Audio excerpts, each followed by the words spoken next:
किसी जंगल में एक छोटा सा चूहा रहता था।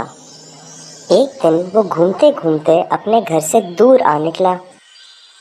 वहां इसे जमीन पर पड़ी कुछ मूंगफलियां नजर आईं। चूहे ने एक मूंगफली उठाई और मजे से खाने लगा। पास ही एक शेर सो रहा था।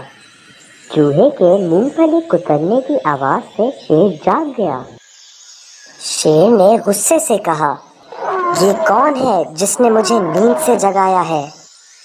चूहा डरते डरते बोला, शेर भाई, मुझे माफ कर दें, मेरे शोर मचाने से आपकी आंख खुल गई। शेर अभी भी गुस्से में था।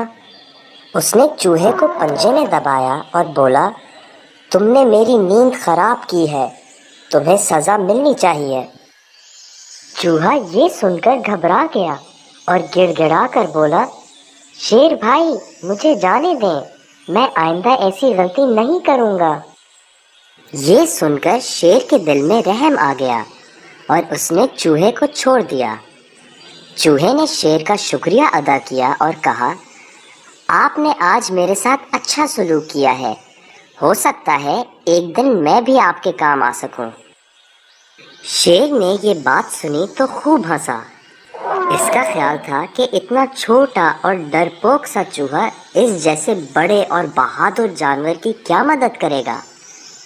लेकिन दोनों ने दोस्ती कर ली और चूहा अपने घर की तरफ चल पड़ा। अगले दिन चूहा अपने दोस्त शेर से मिलने गया।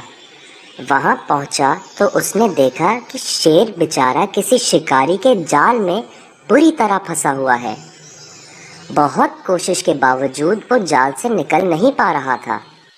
चूहा फौरन शेर के पास पहुंचा और कहा, शेर भाई, आप परेशान ना हो, मैं आपकी मदद करूंगा। फिर चूहे ने अपने तेज दांतों से जाल को कुतरना शुरू कर दिया। देखते ही देखते शेर जाल से आजाद हो गया। शेर ने चूहे से कहा, अजीज दोस्त, मेरी जान बचाने का बहुत शुक्रिया। चूहा बोला, दोस्त ही दोस्त के काम आता है। फिर दोनों दोस्तों ने हाथ मिलाया और जंगल की सैर करने चल पड़े। बच्चों, इस कहानी से हमें ये सबक मिलता है कि किसी को खुद से कमतर नहीं समझना चाहिए। कोई छोटा हो या बड़ा, ताकतवर हो या कमजोर, सब हमारे दोस्त हैं।